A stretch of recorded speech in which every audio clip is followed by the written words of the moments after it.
Hello friends and welcome back to my channel mom star India. I am Yogini Siroya और ये हमारा जो second part है, how to select a right school for your baby और for mine baby. और इसमें हम जानेंगे कि आपने जो वो 5 स्कूल सेलेक्ट करी है उसको हम और किस तरह से शॉर्टलिस्ट करते हैं। और अगर आपको मेरा ये वीडियो अच्छा लगता है तो प्लीज़ इसे लाइक करिए, share with your friends and family and subscribe my channel, please do it.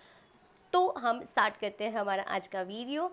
तो सबसे पहले आता है, मैंने कुछ चीज़ें यहाँ पे लिस्ट आउट करी है जिसके बेसिस पे मैंने ये स्कूल का प्रोसेस, मेरे बेबी के स्कूल का प्रोसेस, सिलेक्शन का प्रोसेस के थ्रू गई थी। मुझे जैसे जैसे पता चला, और आपको जानते ही है कि मेरा बड़ा बेटा स्कूल में ही है already, he is in a very good school. तो उसके बेसिस पे भी मैंने स्कूल सिलेक्ट किया, क्योंकि अभी मुझे थोड़ा सा ऐसा लग रहा था कि नीरव को और बेटर स्कूल मिल सकती है, क्योंकि 12 साल की गैप में ना काफ़ी अच्छी स्कूल्स और भी आ गई है, और कुछ चीज़ें ऐसी है जो हमें दूसरे स्कूल में ज़्यादा बेटर तरीके से मिल सकती है। उसके बेसिस पे मैंने ये सब बनाया है। तो लेट्स गेट स्टार्टेड। सबसे पहले तो आता है कि स्टूडेंट टीचर रेशियो क्या है। Student teacher ratio in the sense कि आपके बच्चे का जो स्टूडेंट है और आपके टीचर्स हैं वो कितने हैं। मान लीजिए कि आपके क्लास में अगर 60 बच्चे पे एक टीचर है तो ये बहुत ही ख़राब रेशियो है गाइस। आपके स्कूल में जैसे मान लीजिए एक क्लास में 25 से 35 बच्चों के बीच में ही स्कूल स्टूडेंट्स होने चाहिए, और उस पर टीचर्स होने चाहिए एक या दो। जैसे कि मैंने जो अभी नीरव के लिए स्कूल चूज़ की है उसमें 30 बच्चों पे या 35 बच्चों पे सिर्फ दो टीचर्स है। एक है पेरेंट टीचर जो कि पूरी क्लास का सब कुछ देखती है, और दूसरी टीचर बच्चों का डिसिप्लिन और उनके खाने पीने, उनके टेबल मैनर, या वो किस चीज़ में वीक है, क्या है, उनकी कॉपी चेकिंग के ऊपर ध्यान देती है। तो इस तरह से उनकी दो टीचर्स हैं ऑन 35 चिल्ड्रंस ऑलमोस्ट। नेक्स्ट चीज़ आती है इसमें कि सिक्योरिटी ऑफ द स्कूल बहुत इम्पॉर्टेंट है। आपको ये पता करना है कि आपके स्कूल के में क्या आई कार्ड दिया जा रहा है, आपको आपके बच्चों को आई कार्ड दिया जा रहा है, क्योंकि जब आप लेने जाते हो, पिकअप करने जाते हो, छोड़ने जाते हो, तो आपको क्या प्रॉपर स्कूल में पूछा जा रहा है रोक करके कि आप कि शो देम और I card to entered in the school. उसके अलावा सीसीटीवी कैमरा क्या हर जगह है, क्लासरूम्स में है, लॉबीज़ में है, या बाथरूम के बाहर है, या स्विमिंग पूल के पास है। तो हर जगह ये सब चीज़ें आप सिक्योरिटी के बारे में आप ज़रूर एक इन्फॉर्मेशन ज़रूर ले स्कूल से। नेक्स्ट चीज़ आता है कि स्टाफ ऑफ द स्कूल कैसा है, वो कितना फ्रेंडली है, क्या आप अपने टीचर से बराबर मिल सकती है, क्या आपको इन्फॉर्मेशन टीचर, जैसे कि नीरव के स्कूल में मैंने पता किया है कि उनके स्कूल में जो भी डेली का भी बच्चा करता है उसकी वीकनेस या उसके ओवरऑल जो भी वो कर रहा है स्कूल में, उसके बारे में रिपोर्ट दी जाती है आपको व्हाट्सएप के थ्रू कि आपके बच्चे ने ये आज किया है और ये बहुत अच्छा है, ये इसमें he is not doing well, तो आप इसे इतना प्रिपेयर कर लीजिए। ये एक बहुत ही इम्पॉर्टेंट पॉइंट है जो मुझे बहुत अच्छा लगा था उस स्कूल का। नेक्स्ट चीज़ आता है कि हाइजीन और क्लीन एनवायरनमेंट होना बहुत ज़रूरी है स्कूल का। आपको कभी भी आप स्कूल जाए तो प्लीज़ एक बारी बाथरूम ज़रूर चेक कर लीजिए, और जहाँ पे वाटर फिल्टर लगे होते हैं वो एरिया को आप ज़रूर चेक करिए कि ये क्या क्लीन है। पार्क ए और बाकी सब चीज़ें तो हमें बाहरी चीज़ें दिख जाती है, लेकिन you just check these things before you admit your children in the school। Next चीज़ आती है कि बुक्स, स्टडी मटेरियल और यूनिफॉर्म्स आपको स्कूल से मिल रहे हैं, नहीं मिल रहे हैं, या इनकी availability through out the years है या नहीं है। ये एक बात पता करना बहुत इम्पॉर्टेंट है, क्योंकि क्या होता है कभी बच्चे की बुक स्टोर हो जाती है, जैसे नील के स्कूल में स्टेशनरी है, वो कभी भी कोई भी बुक या किसी भी तरह का स्टेशनरी स्कूल के स्टेशनरी के एक डिपार्टमेंट से ले सकता है। क्या इस तरह का फैसिलिटी स्कूल में है या नहीं है, ये आप ज़रूर पता करिए। नेक्स्ट चीज़ आता है प्ले एरिया, ग्राउंड है या नहीं है। Play ground is really important in the school, क्योंकि बहुत सारी चीज़ें डिपेंड करती है कि there should be a space in the school. Sports कौन से हैं आपके स्कूल, जैसे कई पेरेंट्स बहुत एक्सपेक्टेशंस रखते हैं, जैसे मुझे बहुत हाई एक्सपेक्टेशंस नहीं है इन द स्पोर्ट्स फील्ड, लेकिन नील के स्कूल में सारे स्पोर्ट्स है, like basketball, swimming and lawn tennis, cricket, football, skating, karate, everything he is having in his school. उसके अलावा म्यूज़िक पीरियड्स है, डांस पीरियड होना है या नहीं है, इसके बारे में आप इंफॉर्मेशन लीजिए। उसके अलावा जैसे लैब्स का पता करना मत भूलिए गाइस, क्योंकि हम नर्सरी में डालते तब तक लैब्स लगती नहीं है, लेकिन जब बच्चा 7th 8th क्लास में जाता है तो उनको फिज़िक्स, केमिस्ट्री और बायोलॉजी तीनों की अलग अलग लैब्स होनी चाहिए स्कूल में, ताकि फर्दर डिटेल्स और फर्दर स्कूल जो भी डेवलपमेंट है वो उस सब चीज़ों पे डिपेंड करता है।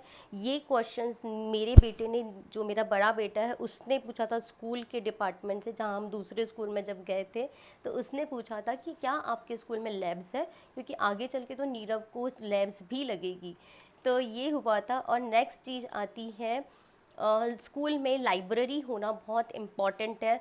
लाइब्रेरी से क्या होता है कि आपके बच्चे अलग अलग तरह की बुक्स, क्योंकि नील के स्कूल में हमेशा से लाइब्रेरी रही है, तो उसको ना छोटे से ही रीडिंग की हैबिट डेवलप हो गई थी, क्योंकि एवरी डे नहीं, शायद ऑल्टरनेट डेज उनका एक लाइब्रेरी पीरियड होता था जिसमें जाकर के वो बुक्स इशू करते थे। और छोटे से ही उनको एक हैबिट सी हो जाती है बुक्स रीडिंग करने की। स्टोरी बुक हो या अपने आप से चॉइस करो कि आपको क्या अच्छा लग रहा है, बुक्स कौन सी अच्छी लग रही है, और बच्चे अपने आप उठा कर लाते हैं और घर में और एक्साइटमेंट में पढ़ते हैं कि मम्मा आज आई बॉट अ बुक, और बहुत अच्छी बुक है एंड इट्स रियली कूल। ये मेरे साथ होता था। और फिर नेक्स्ट आता है कि कंप्यूटर लैब है या नहीं है, क्योंकि ये बहुत बेसिक हो गया है कंप्यूटर सीखना बच्चों को। फिर facility for kids who are in KG, kindergarten में जो बच्चे होते हैं उनके लिए क्या फैसिलिटीज़ है, लाइक टॉयजन है या नहीं है। स्विमिंग पूल, जैसे बड़े बच्चों का तो ऑब्वियसली स्विमिंग पूल होता ही हर स्कूल में, लेकिन नील के स्कूल में छोटे बच्चों के लिए भी स्विमिंग पूल है। और उसके अलावा सैंड प्ले एरिया भी बहुत इंपॉर्टेंट होता है। गार्डन होना चाहिए, गार्डन में प्ले एरिया होना चाहिए जहाँ पे स्लाइड्स वाइड्स रहते हैं, पार्क काइंड ऑफ एरिया होना चाहिए, सो दैट बच्चे एनकरेज हो स्कूल जाने के लिए। सो गाइस, नेक्स्ट चीज़ है कि how they enhance the weak student. आपको इन्फॉर्मेशन कलेक्ट करना है कि जैसे कि नीरव के स्कूल में ऐसा मैंने आपको पहले ही बताया था कि वो किस तरह से दो टीचर्स रख करके वो एक टीचर हमेशा ध्यान रखती है कि ये वीक है, उसके लिए उन लोग एक्स्ट्रा क्लासेस भी प्रोवाइड करते हैं। और भी जैसे अगर आपको और कुछ चाहिए आपके बच्चे के लिए, कोई भी इंफॉर्मेशन चाहिए या किसी भी तरह का किसी भी वक्त आपको हेल्प चाहिए, तो वो भी वो स्कूल प्रोवाइड करता है। तो ये एक मुझे बहुत अच्छा पार्ट लगा था उस स्कूल का।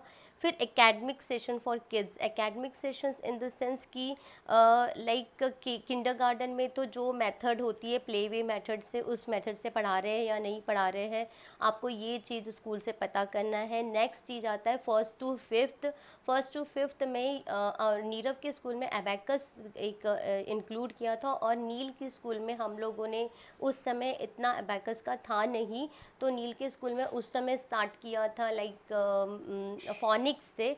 वो उस समय नया आया था और वो पूरे throughout first to fifth था।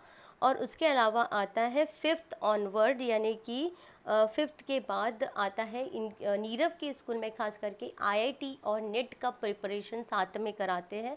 और साथ में आ जाता है ओलंपियाड, जो कि बहुत ही इम्पॉर्टेंट होता है कॉम्पिटिटिव एग्ज़ाम के लिए रेडी करना आपके बच्चे को बहुत छोटे समय से ही।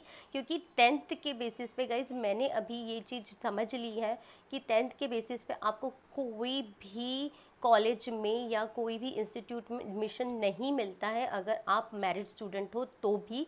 इसके लिए इम्पॉर्टेंट होता है कि कॉम्पिटिटिव एग्ज़ाम्स में आपको अच्छा स्कोर करना। नेक्स्ट चीज़ आता है कि आपके बच्चे के लिए डे बोर्डिंग उस स्कूल में है या नहीं है। Day boarding in the sense कि वो आपके बच्चे को फूड प्रोवाइड कर रहे हैं, डे बोर्डिंग में नहीं प्रोवाइड कर रहे हैं, क्या आपको डे बोर्डिंग में और क्या क्या फैसिलिटीज़ है उसके बारे में आप पता करिए।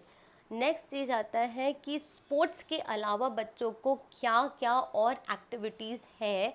लाइक नील के स्कूल में होता था टॉरेंस करके एक है, साइंस क्लब होता था, रोबोटिक्स पढ़ाया जाता था जिसके लिए आपको अलग से पैसा देना पड़ता था या फीस देना होता था।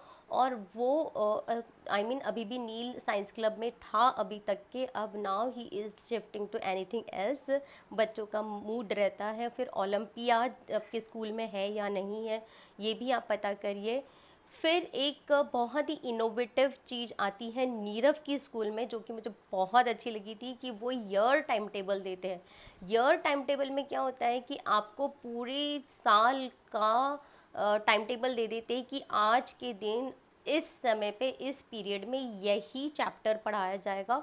और ये उनके हर ब्रांच में एप्लीकेबल होता है। यानी अगर आप मान लीजिए आपका ट्रांसफ़र होता है एक जगह से दूसरी जगह और वही स्कूल में आप डालते हैं, तो आपके बच्चे की पढ़ाई का कोई नुकसान नहीं होगा, क्योंकि वो स्कूल में वो वही चीज़ पढ़ेगा। फिर नेक्स्ट चीज़ आती है कि आफ्टर स्कूल एक्टिविटीज़ क्या होती है। जैसे मेरा नील है जो स्कूल में स्कूल के बाद क्रिकेट एकेडमी ज्वाइन किया है उसने स्कूल में ही, जो वहाँ पे वो स्कूल क्रिकेट की प्रैक्टिस कंटिन्यूसली करता। सो गाइस, जो पॉइंट्स आपको मैंने अभी बताए हैं वो बहुत ही इंपॉर्टेंट है। इसके बेसिस पे आपको एक राइट स्कूल ज़रूर मिल जाएंगी गाइस। जैसे कि मुझे मेरे दोनों बेटों के लिए बहुत अच्छी स्कूल मिली है। मुझे बहुत लोगों ने कहा कि मुझे मेरे दोनों बच्चों को एक ही स्कूल में पढ़ाना चाहिए, और ये एक्चुअली अच्छा भी होता है पेरेंट्स के लिए। लेकिन मेरे बच्चों के बीच में काफ़ी एज गैप था, तो इसीलिए आई फाइंड लाइक कि मुझे शिफ्ट करना चाहिए कोई दूसरी स्कूल को जो और ज़्यादा बेटर हो फॉर हिज डेवलपमेंट। क्योंकि टाइम बिंग ये चीज़ें और इम्पॉर्टेंट हो जाती है। जैसे जैसे एक डिकेड का फ़र्क होने की वजह से मैंने फिर दूसरी स्कूल चूज़ किया, और मुझे ज़्यादा फ़र्क भी इसलिए नहीं पड़ेगा क्योंकि नील जब तक के नीरव फर्स्ट में आएगा तब तक नील स्कूल से निकल चुका होगा। तो सो गाइस, मुझ में आई होप कि आपको मेरा ये वीडियो अच्छा लगा होगा, and thank you for watching my video. Bye bye.